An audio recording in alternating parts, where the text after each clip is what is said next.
कारण करता जो करे सिर तार मन करे शुकराना।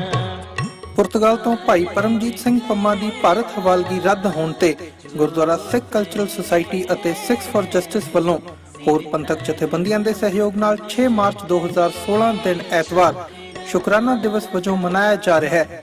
6 ਮਾਰਚ ਨੂੰ Gurdwara Sikh Cultural Society Richmond Hill New York ਵਿਖੇ ਅਖੰਡ ਪਾਠ ਸਾਹਿਬ ਦੇ ਭੋਗ ਪਾਏ ਜਾਣਗੇ। ਖਾਲਿਸਤਾਨ ਅਫੇਅਰਸ ਸੈਂਟਰ ਦੇ ਸੰਚਾਲਕ ਡਾਕਟਰ ਅਮਰਜੀਤ ਸਿੰਘ ਹੋਣਗੇ ਮੁੱਖ ਬੁਲਾਰੇ। ਇਸ ਪ੍ਰੋਗਰਾਮ ਦਾ ਲਾਈਵ ਪ੍ਰਸਾਰਣ 6 ਮਾਰਚ ਦਿਨ ਐਤਵਾਰ ਨੂੰ ਦੁਪਹਿਰ 12 ਵਜੇ ਤੋਂ 2 ਵਜੇ ਤੱਕ ਸਿਰਫ TV 84 ਤੇ ਕੀਤਾ ਜਾਵੇਗਾ। ਵਧੇਰੇ ਜਾਣਕਾਰੀ ਲਈ ਹੇਠ ਲਿਖੇ ਨੰਬਰਾਂ ਤੇ ਸੰਪਰਕ ਕਰੋ।